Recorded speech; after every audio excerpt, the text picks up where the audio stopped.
Okay. Hypertension. Heart failure. Heart failure. Yeah, somebody was mentioning that to me yesterday, and I was surprised. I wondered why. Is it the mountain? Is it the air? What is it?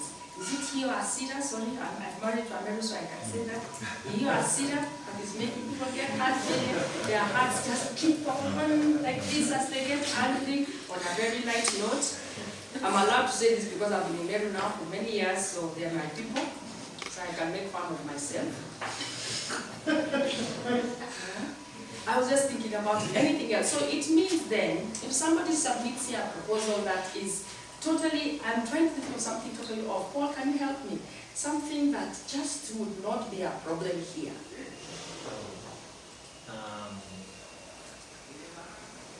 What could it be? Sickle cell. Sickle cell, yes. Oh, malaria. Oh, even malaria. Oh. I mean, every once in a while we see one, but it's not that common. Yeah, okay. So, is it relevant?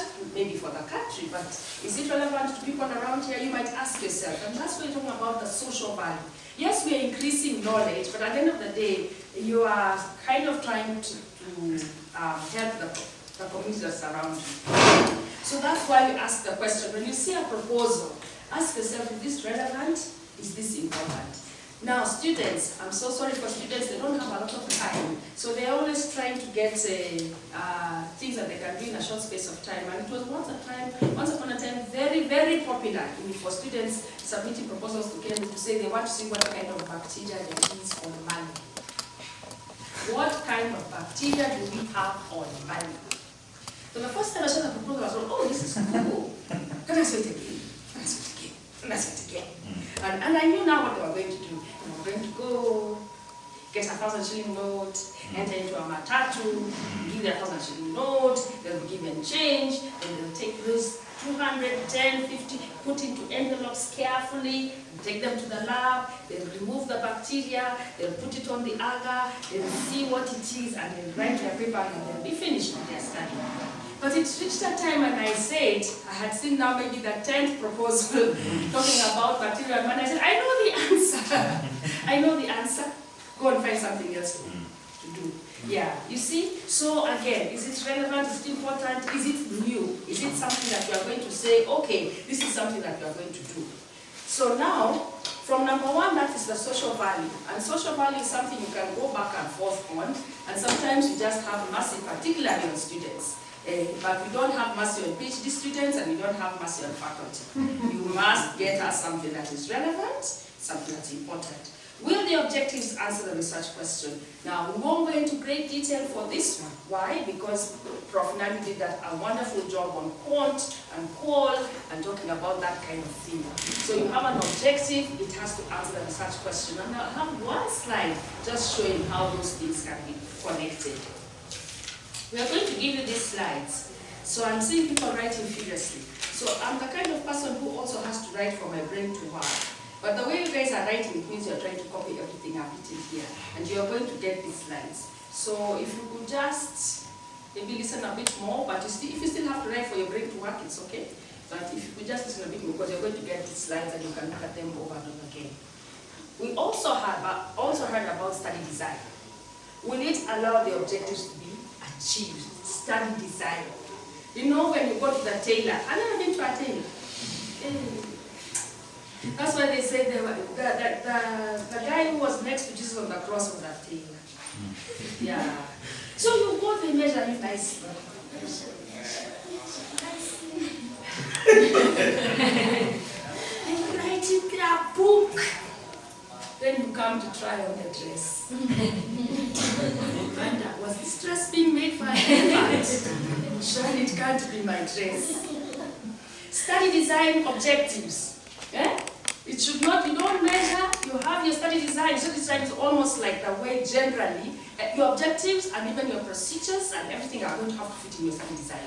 You cannot have a qual, a mixed method study design is wrong about, and then when you look at your objectives, they've got nothing to do with your study design. So will the study design allow the objectives to be achieved? Now, all of these things I'm talking about are on the scientific side of the review. So far I've not had anything ethics. And people really get furious with ethics committees because we talk about the science. But surely, if the study design was for a mouse, and that the dress you're making is for an elephant, then the study will not work, isn't it? So you have to mention these issues. Research methodology is a big part of ethics. If it's not working, if it's not going to answer the question, you've wasted everybody's time. And most importantly, you've wasted the research participant's time. So when you're talking about randomized control trials, that's when you're talking about a lot about the power. And I won't go into that. I think Prof. Nami tried to touch on it. It's a whole story. Maybe she should bring her statistician. She's Anne Wangi, Dr. Anne Wangi, professor, and she started talking about power. But some of these things, when you're trying to find the cause, whether this has caused that, or whether this is better than that, or whether this is actually working or not, you need power. And I'm not going to even try to explain this to you because I don't understand it myself, but I know it's important. Yes, they've tried to explain it to me many times, and each time I don't quite get it. Yeah.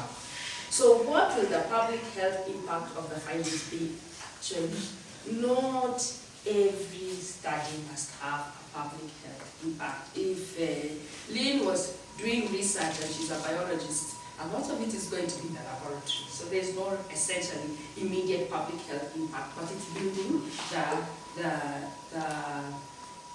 the knowledge. It's building knowledge. So this is what happened during COVID. They have been doing a lot of research on, they did a lot of research on SARS, they did a lot of research on MERS. So SARS is, can you tell me? It's a coronavirus. Just remind me what it means for the people who don't know. Eli, you're very sharp. Have you know what SARS is? Or can somebody Google? But it's all to do with coronaviruses. So there was an outbreak of SARS, there was an outbreak of MERS, and then there was finally an outbreak of COVID. But a lot of work had been done in the laboratory on all of these things I'm mentioning you, all of these viruses. Just, you know, when you're teaching, sometimes just jumps out of your head. So that by the time now we got COVID, we knew a lot about coronaviruses. And that's the kind of work the biologists were doing over and over again. No public health impact at the time they were doing it, but when now we got the COVID pandemic, they were able now to quickly see if they could get us a vaccine. Severe acute respiratory syndrome. Severe acute respiratory. And then MERS was the Middle East one, I think. Yeah. So the SARS one, I think, was to do a lot of chickens. And remember there was a time they were killing all chickens because they thought we were going to get the disease from the chickens. And then there was one time we felt we were going to get the disease from the pigs. Yeah, but now, yes. Yes, yeah. So, in general, when you're looking at your protocol, I sometimes just read my protocol completely like this, and I just sit and think about it.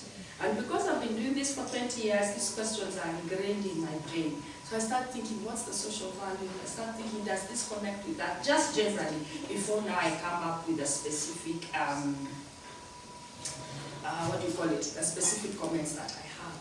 Are you timing me? Somebody time me so that I don't over. I think I began at 9. I've been given an hour. So 45 minutes. Okay. So let's start with the title. So of course, when I teach my lay persons, I actually come with books. And I put them on a table and I distribute them, just normal books, you know. And I tell them, when you take a book, what's the first thing you look at? You look at the title, isn't it? Prof. Nami said she's going to give me a book she's reading. It's called Ikigai. It's become very popular. And it's why the Japanese live to be a very, very good people. In fact, your value goes up because you are a guy. Now, whatever they thought of you, you think even better. And I took the book, she was telling me, read the book, and she has it. So I looked at it and I read the title, and then I read why Japanese people live, and it's true. They have a highest percentage of people who live to over 100. Over 100 years. I don't know why you want to hear this part for over 100 years, but they live for over 100 years. Yeah? Just wait till you're 99. then I can ask. Yeah, and I thought that was very interesting. I hadn't seen anything. I just looked at it and I thought, oh, that's very interesting. I'm not really so concerned about living to over 100 years, but I do want to be healthy. The 60s, 70s, 80s, you know, and there seems to be some story inside there. So you look at the title, same for an ethics committee. Same for research protocol. It should be clear, it should be concise, it should be a summary of the study. So this is where you need to remember.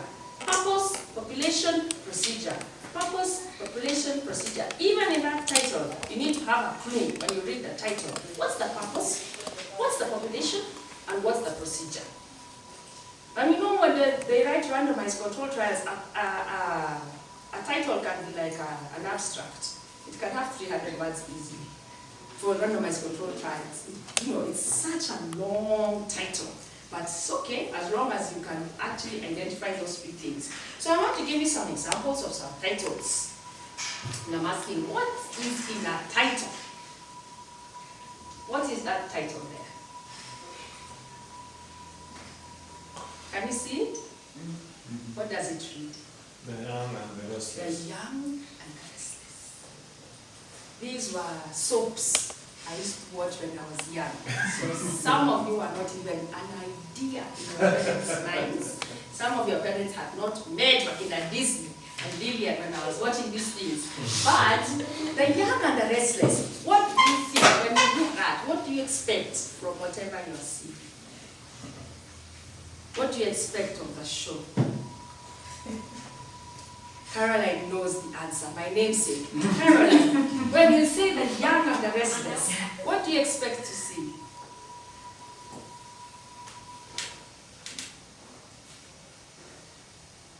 Young, aggressive,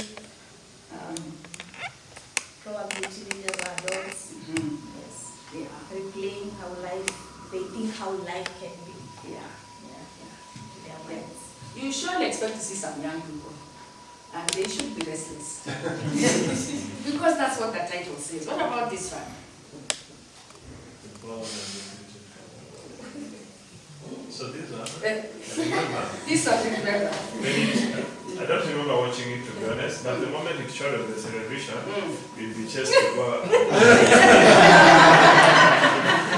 to bed. So I've always wondered why.